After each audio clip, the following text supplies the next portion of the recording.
Aliens? Aliens. Yes.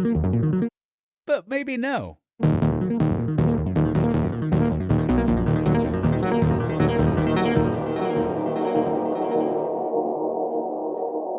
Welcome to the show, Aliens. Yes, but maybe no. I'm Travis. I'm Josh. This is an otherworldly podcast, as ambiguous as our title. So last week, we talked about the UAP hearing. Covered off on some pretty big news that happened in 2023. Yeah. Right? That's how you say it. 2023. 2023, baby! Yeah, it was groundbreaking. Lots of really good information that we got out of that. Yep. We ranked our people, our witnesses. Yeah. We learned that some of the Congress people are upset that they're not being involved in some of these military decisions. And we also learned that some people didn't care. Yeah. It seemed as though Yeah, they you didn't care. could really tell with like some of their statements. It seemed like this was the first time they had read those statements. So you could tell they were clearly written by an aide. Yes. Or maybe they'd put it together and then they're like, okay, my duty to this, the amount of work I want to put into this is done. It has been satisfied. I'm going to move on. And then they never looked at it again until the hearing. Right. Because some really struggled with just reading their statement. And they're not like us. You know, No, these just are like professionals. regular people. These are like Congress people who... These are the people that are running the country. Yep. Pretty disappointing. That's what I'm finding out with a lot of these hearings. Like, the people that run this country are very disappointing. Yeah, it's surprising. Yeah. We elect them. We do. And that is also disappointing. It's like what's it called? An Ouroboros, a snake eating its own tail. Like, we just keep Fucking ourselves over. Yeah. Yeah. So that was 2023. Yeah. So this episode, we're going to talk about 2024. Correct. 2024. Yeah. In colloquial terms. Mm-hmm. So the 2024 hearing of unidentified anomalous phenomenon exposing the truth. Okay. Yeah. What was the committee that was putting this on? It was a subcommittee. It was a very lengthy. And it was a joint, which means a together. So I'm just going to call it a together committee. Okay. Because that sounds happier. Yeah. There's a show called Steven Universe, and they have this thing called Together Breakfast, which is, I think, it's so endearing. It's just like everybody comes together to make a breakfast. So you get like waffles and pancakes and eggs, and it's all just piled on. It's a lot of fun. And I want that same endearingness to be with this, a together hearing. So it was two subcommittees coming together. The subcommittee on cybersecurity, information technology, and government innovation. Yeah. That's one of them. And the subcommittee on national security, the border, and foreign affairs. And this is like what, a portion of one long hearing that they had? Is that correct? Like, are these people like Mace sitting in a room and having witnesses come in and out all day? Because this is not a border security issue that I could suss out. The witnesses were all there. We had Yeah. 4 witnesses. They stayed in the room the whole time. I'm just saying, were there hearings before and then are there hearings after? Do you know? Or do they have this hearing and then this is it? I don't know. I'm sure there's other hearings about national security. You know, I'm sure that's happening all the Okay, time. so you think that maybe we're just seeing a portion of this as it pertains to UAP. Yeah. Yeah. This is the UAP hearings. It's not There's even only been 3. It's not even in the title. No, it's not. But there's no place for UAPs in the government. So they have to wiggle their way in on some other committees to Just be in able our to be heard. hearts. Yeah, together. Yeah. So the testimony from key witnesses regarding unidentified anomalous phenomenon. Mm-hmm. They say anomalous because it's not aerial. It's both. They're talking about submerged and like aerial. an anomaly is like an unchecked, like an unfactored kind of situation. Yeah. I don't know how else to describe it. Like an anomaly is something that happens that is kind of... It's bizarre and there we go, unknown. bizarre. Yep. Yeah. So a lot of times when I say UAP, I say unidentified aerial phenomenon. But they made a clear distinction in this hearing. Yeah, it is anomalous because these phenomenons are not just aerial. They are submerged as well. Mm-hmm. So the witnesses we have, and I'm sure there's a ranking with these witnesses. Nobody ever says weird things that happen on land, right? I think those do exist. I don't know what they're called, but they do. I mean, still, this would fall under that category, though. Instead of making it more specific, anomalous makes it now more broad, right? Yeah, it covers everything. Yeah. So we have our witnesses. We're going to do kill, marry, fuck. No, I'm kidding. Well, what's the fourth one? There's 4. High five? He's just a Watching. a strag. He's just watching. Yeah. Kill, marry, fuck, watch. Yeah. So our 4 guys, retired Rear Admiral Tim Gallaudet. Yeah. He served in the U.S. Navy and retired as the commander of the Navy Meteorology and Oceanography Command. He is currently the chief executive officer at Ocean STL Consulting. Okay. Then there's Lou Elizondo, our boy Lou. Wearing a very sensible collar this time. Yeah. Versus the last time we saw him. He had a big collar. He had a big collar. He's like a stocky guy, and wearing a tall collar just makes it look like you don't have a neck. Like the guy from 90 Day Fiancé. Yeah. Oh, man. Yeah. Yeah. The guy that just goes shoulder to head. Yeah. So Lou is a former Department of Defense official who managed a special access program concerning UAPs on behalf of the White House and the National Security Council. Council. A little bit of contention about his work history. He claims to be part of this like clandestine part of the Pentagon, and nobody in the Pentagon recognizes what he's done or that department. So I just wanted to get that. Which is not a new thing. Well, I mean, we talked about this military. early on. You know, there's a lot of character assassination that happens in this community, which kind of adds to that feeling of them all being paranoid freaks. That's right. Call back to our earlier episodes. Yep. I'm going to pull up Lou Elizondo's wiki and read a little bit from that. Well, we did a wiki on Bob Lazar, and it was very mean, very rude. And we also heard from this last hearing, the 2023 hearing, that there are people that are spreading misinformation. Yep. Okay. So the opening paragraph of his Wikipedia page. Louis Elizondo is a media personality and author formerly employed by United States Army Counterintelligence and the Office of the Undersecretary of Defense for Intelligence. According to Elizondo, he was director of the now defunct Advanced Aerospace Threat Identification Program, or ATIP, which was associated with the Pentagon UFO videos. Elizondo's statements about his Pentagon role with ATIP have been contested by Pentagon officials. Since 2017, he has claimed there's a government conspiracy to suppress evidence that UFOs are of extraterrestrial origin.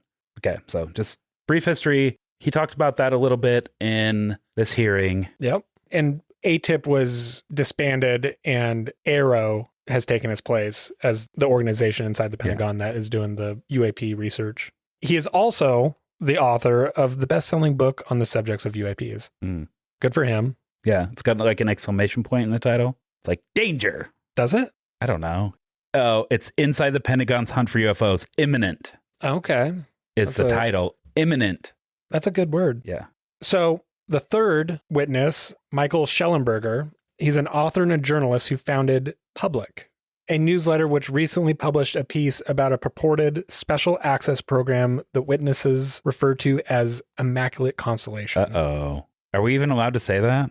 I've heard no. Quoting Rep Mace, come at me, bro, now? Like, Yeah, so Mace, in the introduction of this hearing, she said that she was told that she would be put on a list if she said the words Immaculate Constellation. yeah. So it means that we now are on a list with her.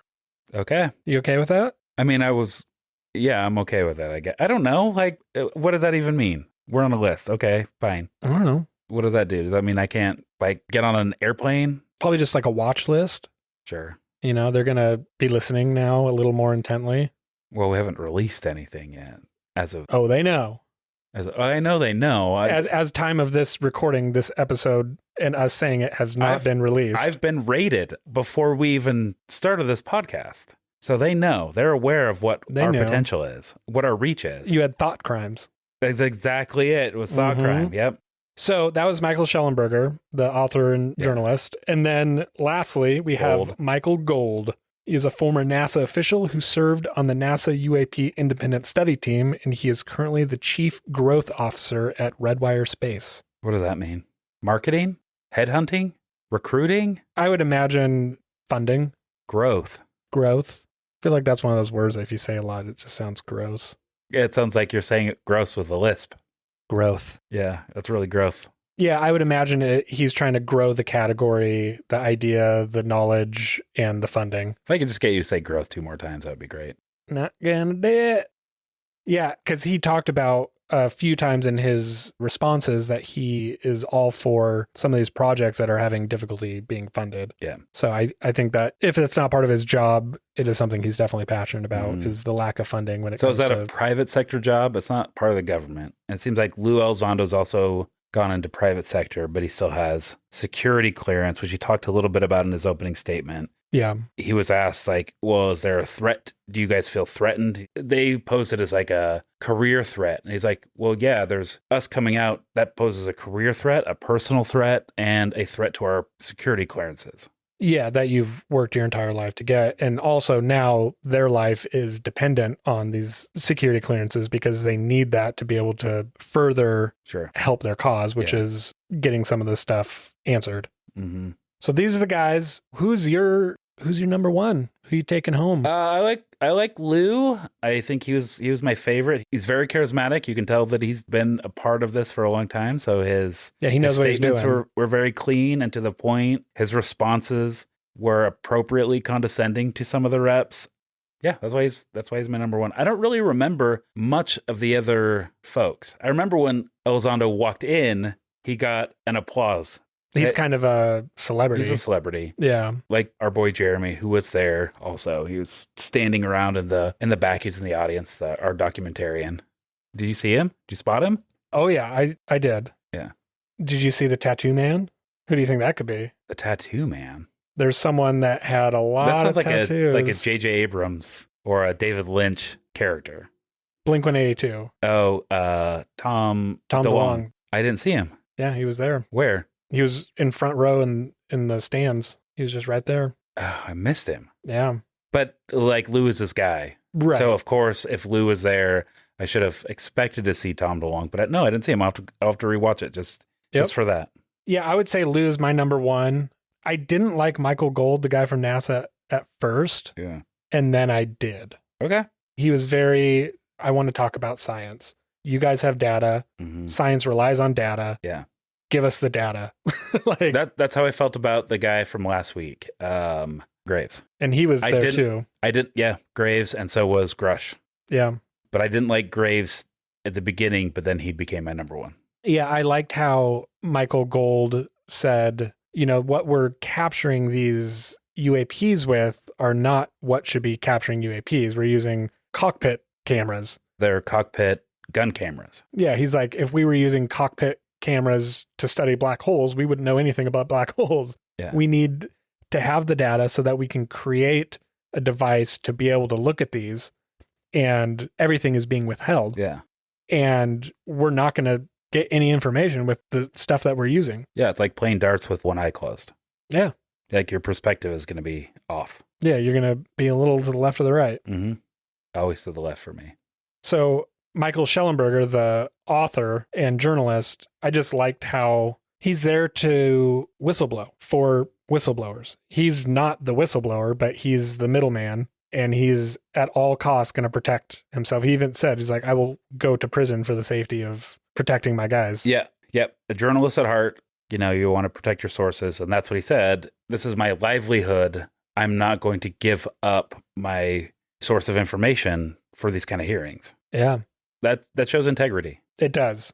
But also it's frustrating when you're trying to get answers and they just say, like, I don't know, you're asking. And this is a huge frustration for me watching these last couple of hearings. I don't watch a lot of congressional hearings, and maybe I will going forward, because it's interesting. These are our elected officials. And I'm not just talking about UAPs, just like any congressional hearings. Maybe I'll start watching C-SPAN again or whatever. But that is what is so frustrating about our elected officials. It's not that they're having these hearings, it's that the questions they're asking are not the right questions. Right. Or they're repeating questions and they're not phrasing it in any like new or novel way. So it's just like that definition of insanity where you keep doing the same thing over and over again and expecting different results. Yeah. I did like Schellenberger. I mean, he's not an expert at all. Mm-hmm. So he's just compiling the information and then letting all these people have it. So when they ask him any questions about anything, he's just like, I don't know. All I know is what's in this. I already presented you everything. I don't know. Or I don't have an opinion on that. Like, do you think aliens are real? It's like, I don't know. He just doesn't know. He's here for a very specific purpose. They all are. I mean, every one of these hearings have been, and that's what I'm saying. Like, that's what's frustrating is the questions that are being asked of them are like, do little green men exist? And they're like, there's nothing in what you're reading that would indicate I would know if there are little green men out there. Well, let's talk about some of the testimonies, some of the highlights of the testimonies. Yeah. So let's start with Admiral Gallaudet's testimony and some of the highlights with that. So he was really, really pushing on the lack of transparency regarding UAPs, even at high levels of government. He described an incident that occurred in 2015 while serving as the commander of the Navy Meteorology and Oceanography Command, where he received an email regarding a safety concern involving multiple near-midair collisions with unidentified objects. Yeah, and we've talked about this guy's testimony before, right, with Go Fast video. I believe so. I don't think we talked much about this aspect where there was an email and someone was saying like, hey, do you guys see this? Do you know what's going on? Do you know anything about this? And it's known as the Go Fast video. Mm-hmm. And then the next day, the email disappeared from the account without explanation, which is weird. And they never talked about it. No one ever talked about it again. Yeah, I think that's just like clandestine government type stuff, though. I don't think that's too weird that things just go missing or just disappear. Yeah, he explained, because one of the Congress people asked a really great question of, why did no one talk about it? Why didn't you bring it up? Yeah. And he's like, well, we just assumed that it was above our clearance and someone accidentally brought this up, and it was a special access program that we weren't involved with another intelligence agency. So we didn't want to bring it up because if it was that, then we could maybe stir some shit up and we don't want to be in trouble, which is completely understandable. But that's also what they wanted, whoever took it away. Yeah. He also stated that he was recently informed about a satellite imagery from 2017 that depicted a UAP, but that this information had still not been shared with Congress. I'm just blown away because Congress is there for a very particular reason, and they should know about all this stuff, and they're there to make decisions for the people. And the Pentagon and these military agencies. This is also fringe stuff. Like, not everybody finds this as captivating as, others. But that's what's so frustrating is that they've taken it upon themselves, the Pentagon and these military people. They were asked to take it on by certain members of Congress, like Burchett and Luna. They're the big drivers of this. And then a little bit of that. Yeah, I'm talking about the military. No, yeah, we'll never get answers from the military is not ever forthcoming about anything. And they're supposed to be. No. Well, with Congress. They will say, no, they can be, but they don't have to answer. They can use national security as their blanket reasoning why they're not going to divulge any sort of information or secrets, because they don't want our enemies to know troop movements and militaristic operations or even technology. But they've stepped beyond that because they're it doesn't using. Matter. I mean, it doesn't matter. Like taxpayer money. Congress says, yeah, and they're still going to keep doing it. That's never going to end. We are still going to overfund the military and underfund every other aspect of our life. Oh, absolutely. But the military is a branch of the government, and so it does have oversight, or there should be oversight, but no one's overseeing. There is, but everybody's like the military needs all the money it can get. That's just the nature of our government. We see ourselves as a world power and we just throw money away into that. Yeah. I mean, it's sad. They basically just have like a license to kill. They can just do whatever they want. They just have a... Yeah. And then our veterans come home and we treat them like dog shit. And I'm not trying to get political, but just... I mean, that's a fact. The military funding... ends after you've been used. Yep. Well, personally, yeah. Yeah. But when it comes to top secret black site operations, we don't even know. All we do know is that what Mace was saying is the Pentagon has failed every single audit that they've ever had. And these auditors don't have access. Got all these secret little committees and organizations, and they have ways to just like squirrel money away and get funding through, trickery, I guess. I don't know. That's not the word I'm looking for, but it's close. Well, they can say like, we need X amount of dollars. And they're like, okay, well, what's it for? And they're like, well, don't worry about what it's for. It's national security, but we're the Pentagon. So, kick us down some money, bro.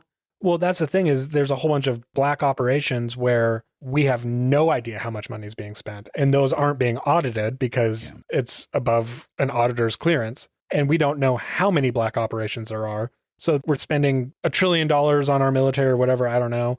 It could be double that, potentially. Yeah. We just don't know. But what we do know is what we can audit is failing every single time. And Mace makes a really good point where if these things are happening, we should know. And if it's not happening, why are we paying for something that's not happening? Mm-hmm. If it is happening, how much are we paying for it to be happening? What a question. You were doing some circular logic there. Yeah, and Mace is the one that's really pushing for this. Like I've talked to you about before, where I think she wants to know all this information, but she's trying to like get in there on their side. She's coming at it as a budgetary concern, right? Like, we're spending this money. We need to have you guys accountable for this money, and not you guys, because like these 4 people that are there are not responsible for the money being spent. They're just witnesses as part of this. They're trying to get the same information. Yeah, as part of this bigger division. Yeah. And that's the thing, is they're asking these questions of these people that are there, and they don't have the answers because that's not their area of focus. So again, they're asking the wrong questions to the wrong people. Right. They get these people there, and then they go off on this grandstanding, and they turn it into a political thing. This is like supposed to be like a release of information. Yeah. I like how Admiral Gallaudet got really excited when Ogles, the very last congressperson, came in. And he brought up something that people hadn't brought up the whole hearing, just the ridiculousness of how this is a threat to our personnel. Having close encounters and being almost clipped, we're putting our service people in danger. Mm-hmm. They're a threat. But then he was saying, doesn't our people outweigh the threat when it comes to national security a little bit? They're withholding information that could protect these people because of a threat. So they're continuing a threat for another threat, but we can find a middle ground, basically. And these people that are withholding some of this information that can allow us to make our pilots and all these people safer is criminal. It is criminal that they're withholding information because they're putting lives at risk. And I love that. And the crowd loved it because he got a big applause for that. Yeah. But I mean, it's a crowd of a bunch of paranoid freaks. I got emotional. Did you really? Yeah, I got motivated and a little emotional when he was going. It was just like, finally, like someone's saying what needs to be said. Yeah. The next person was Mr. Elizondo. He said that UAPs are real and that in his opinion... What a banger of a statement, too. Yeah. UAPs are real and that in his opinion, some of them demonstrate advanced technologies not made by our government or any other government. Which I think it's a weird statement to say government, because private sector is also, and we're seeing that especially lately with like what's going on with SpaceX. The private sector is where a lot of money is, and it's unchecked. Oh, absolutely. There's no government oversight for SpaceX or for any of these other like little space startups that are happening, right? So to say like there's no government record of these ships or the building of these ships or UAPs is kind of telling. Yeah, he's saying a lot by not being able to say a lot. Yeah. And he's very particular with his words. Mm-hmm. So him saying it's not made by our government or any other government. Yep. It's very apparent. I mean, they mentioned a lot of other private sector companies like Bigelow and some of the others. These people are doing crazy things with stuff the military is giving them. Yeah. And he also said that these UAPs are monitoring sensitive military installations around the globe, which we've seen. Yeah, we saw it in Langley, like last year, just after the last congressional hearing. It was like November, December of last year. Yeah, they said it was like swarms, hive-like swarms, which is freaky. They didn't say that those were otherworldly, at least to my recollection. They just referred to them as drones. Right. Which could have been it could have been China or, the UK, as far as we're concerned. It could have been Mexico, could have been Canada, could have been... But it's happening at their places, too. Mm-hmm. That's what's weird. It's happening all around the globe. I'm nodding my head, yes. In defeat. In concession. I mean, we're seeing that recently. Like, we're seeing drones on the East Coast, like a dense population of drones. There's like a weird, uncomfortable, also anomalous, to use that word, grouping of drones. And we're seeing in the UK, not we, but like humanity is seeing it in the UK as well. Yeah, and it's not just drones that they're seeing. I mean, there's lots of different kinds of drones that they're seeing, but they're also seeing UAPs as well, things that may not be drones. We don't know what's inside there. These ships, I mean, they all could be drones. It could be. As far as we're concerned, the information that's given to us, they could all be unmanned UAPs. Yeah. Liu also stated that the U.S. is in possession of UAP technologies, as are some of our adversaries. Yeah. Which would make sense. We're not the only country in the world. Yeah, that's the thing we talked about a little bit on the last episode, and I'm sure we'll find its way through episodes going forward, as we're looking at a lot of these things as how they relate to our own national security instead of how they relate to humanity broadly. There is a real possibility that this could move humanity forward, and instead we're being very secretive about it and holding it close to our chest because it might pose a threat to the United States national security, instead of like releasing this information and saying like, this is a way to consume energy in a different way, or this is a human problem, not a United States or problem. A human like this is something that humans could use advantageously. Yeah, that's the sad part, is that there are people out there that will always make something into a weapon, no matter what. Yeah. And we need protection against that kind of weapon, I think, before, that's what Liu often said. He's like, the military is very proactive when it comes to a problem. They don't want to just present a problem. They want the solution as well. Right. So that's why they haven't released anything. But if you're thinking of everything as a weapon, you're going to want to use everything as a weapon. Exactly. I agree. Instead of looking at it as like a way to move humanity forward, we're like, how can we use this? Like a lot of military people that get trained to fight and kill, that's what they want. Like, I mean, even... Yeah, they're probably trying to make every possible kind of weapon. Even scale that way down, like our biggest forms of entertainment, MMA, boxing, football, all those trainings are to like essentially hurt other people. Yeah. And you just look forward to the next bout or the next match or the next game so you can continue to do that. And then you extrapolate that up to the military when we're creating these things, missiles, bullets, guns. You have a real desire to see how those work out in the field and to see how devastating they can be. Maybe the military is trying to create every kind of weapon so that they can create a defense for anything that could possibly come from this before they release it, this information. Because if they release it and they haven't thought of every possible scenario, then someone in another country or a foreign adversary could come up with something that we hadn't thought of, and then we have no defense against it. Because it is possibly technology that could blow our minds. It's something that we haven't even thought of as civilians. So he did say that we have it, these technologies, and some of our adversaries do as well. He testified that in his experience, the UAP programs have been operating without proper congressional oversight, and that he had signed documentation preventing him from discussing these programs publicly. And he also stated that in his opinion, the UAP issue was an intelligence failure, eclipsing that of 9/11 by an order of magnitude. Like a magnitude of what, though? 7. Magnitude as in like, it's bigger. You have to quantify that magnitude, though. You can't just say magnitude and have that carry the same weight. This guy did. I know he did. And it carried a weight. But he also said surmise instead of surmise. So there's a lot of like misspeaking, and it probably comes down to like him being, in a congressional hearing, but like... And they have to be quick. Yeah. Because each person only has just a little bit of time. Yeah. And they're rushing them. They're like, okay. Well, they're rushing more the reps than they are the witnesses. But yeah, there is a time limit on it. Yeah, which is frustrating. But it could go on for, I mean, I see why it is important, because some of these people could probably talk for a very long time. So the next witness was Schellenberger. When he testified regarding the Immaculate Constellation Special Access Program, which he alleges is dedicated to recovering and reverse engineering UAP technologies. That is the document and the organization that the military said did not exist. And then he brings proof that it does, which pissed Mace off big time. Miss Mace.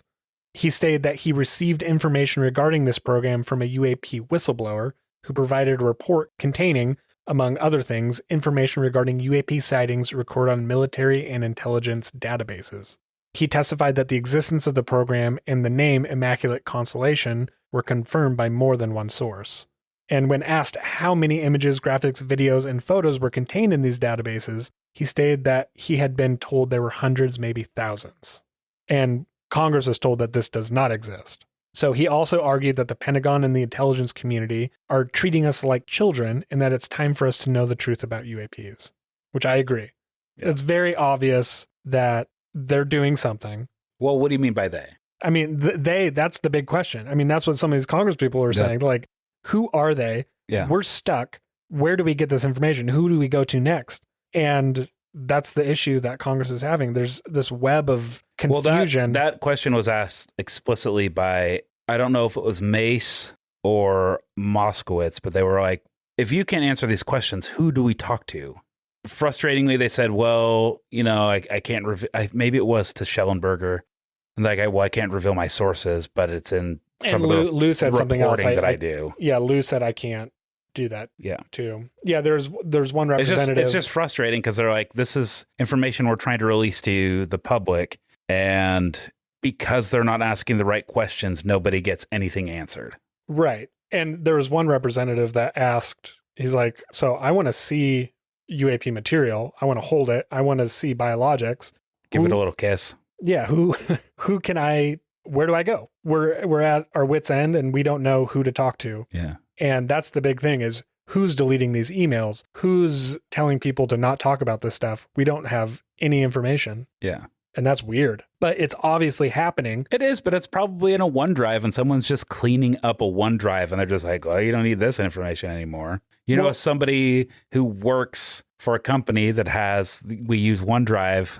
Like, I've been guilty of just deleting stuff in that because I'm like, this is from 2012. Why is this here? We don't need this information. It's not relative to anything that we need in 2024. Maybe somebody's doing that. Maybe it could be as innocuous as that. Like, well, this is very old, or I'm just going to delete it. But there's been times where, like with the Tic Tac, where they came in, like a helicopter flew on the ship, went in, took all the data, and then left.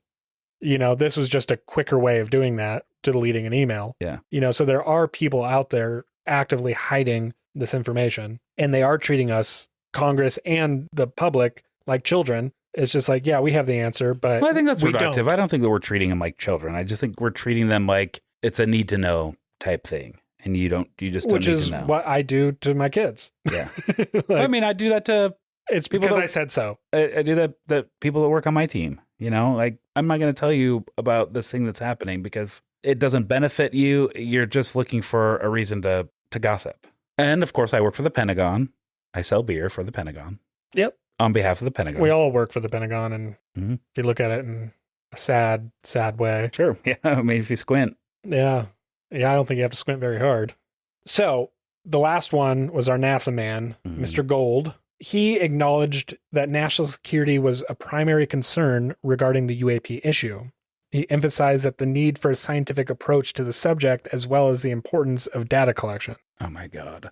I am just reminded of that clip of Lauren Boebert saying she was also on a list, like trying to invoke Mace. She was annoying. Yeah. She's like, I'm on a bunch of lists. Flat Earth. Birds aren't real. Biden didn't receive the popular vote. What else? And I was like, yeah, I rolled my eyes. Sorry, I don't mean to derail where you were going, but that was the worst. I rolled my eyes, I think probably 6 times in watching this whole hearing, and 5 of them were during her little 4-minute talk. Yeah. She started off like, I'm going to get through these questions as fast as possible. I have a lot of questions. And then she asked like 5 questions and didn't run out of time. She had plenty of time. Yeah. Yeah, that was very bizarre. It was very apparent that God, she's the worst. It was very apparent that she didn't watch any of the other hearings and she didn't read. She even said she's immaculate constellation. Yeah, or is that immaculate? Immaculate constellation. Yeah.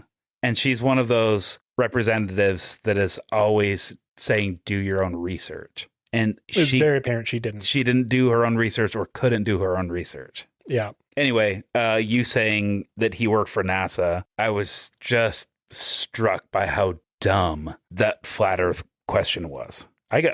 We saw that 2 episodes ago, like how worked up I get and how dangerous it is to say things like that. Yeah, I mean, it's baffling. You know, I'm sorry if you're a flat earther and listening to this and you're upset, but it doesn't make sense. It doesn't make sense.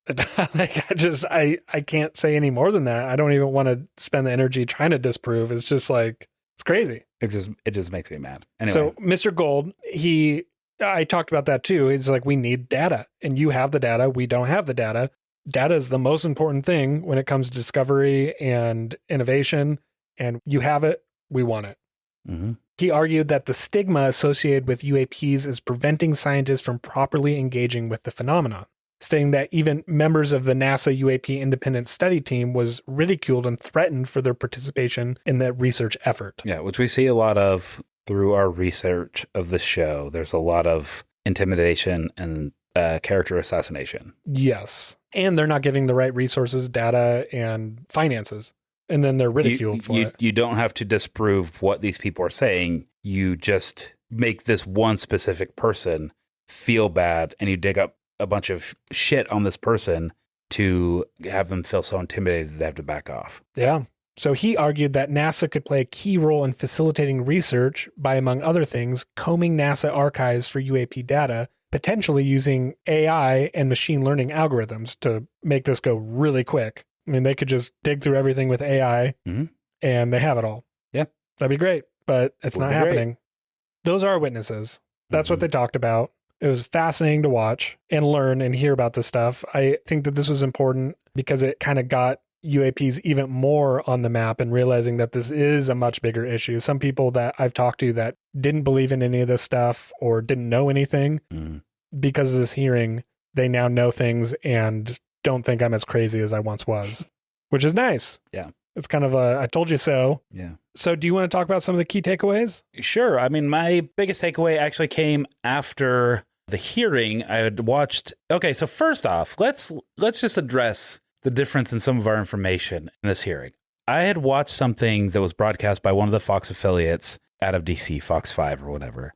Their single camera coverage, I thought, was embarrassing and maybe even edited down. I had watched an hour and 12-minute coverage of this hearing, only to find out when I showed up here, I was like an hour shy of the full hearing. So I may have missed quite a bit of stuff. And I watched highlights from this and I was like, I don't really remember that, but okay. I started watching the Fox one first, and it was as if a high schooler was filming this. Like, they're panning left and right. They didn't show any of the witnesses. Even hear like the tripod kind of squeaking as it moved.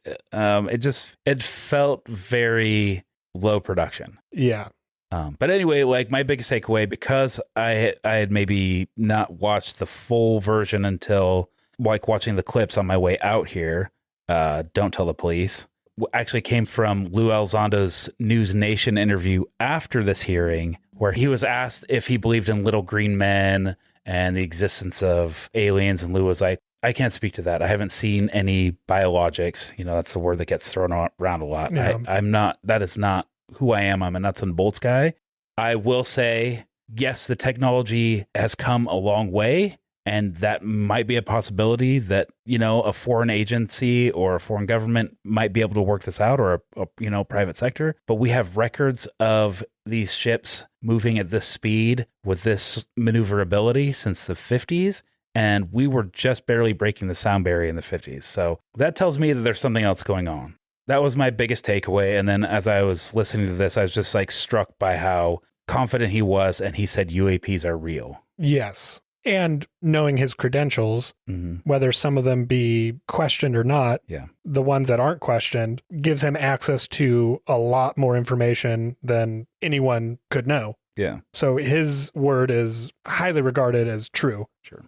My takeaway is kind of what they all talked about. There's a huge lack of transparency, and there's a huge amount of redacting information where they aren't allowed to share anything, or they choose what they can share, which is just frustrating. Yeah. Even stuff that has been deemed okay to share, they redact 90% of it. Congressional oversight, they are bypassing the people in charge to make decisions for the country, and they are just doing whatever they want, and they don't have anyone telling them yes, no. So they're basically, I mean, what gives them the right to make these moral and ethical decisions with some of this technology or some of this subject? I mean, we don't even know what it is. Yeah. And like May said, if it exists, we need to know, because you should not be in charge. And if it doesn't exist, why are we spending money on something that doesn't exist? I think that's really important. And then that they are a threat. They're pilots endangered by close contacts. And we've talked about this before, where people have actually been clipped in other countries. It's really important. Yeah. Like, we need to have more data, like the NASA guy says. Yep. Things need to be more transparent. It's never going to happen. Like, the government is not ever going to be transparent. They're not. Yeah, maybe not to the masses, but when it comes to like private sector, like flying, commercial flights and military, there needs to be protocols in place, and there needs to be a data collection center so that we can learn maybe some patterns or training on what pilots do in situations like this, because they haven't been able to talk about it up until just recently. I think that's what Schellenberger had talked about. Like, there needs to be a department that just reports on UAPs. Yeah, I mean, the database exists. There needs to be a database that can be combed over, and we can learn some of this information and how to deal with this. And there should be a military database that maybe isn't public, but there should also be a public database where we know what's going on as people paying for this. Mm-hmm. So that was the hearing. Yeah. UAPs are real. We have proof, but it's not being given to us. Uh-huh. It's a national security threat. Congress is pissed that everything is being withheld from them. Yeah. Which is exciting. I think it's exciting.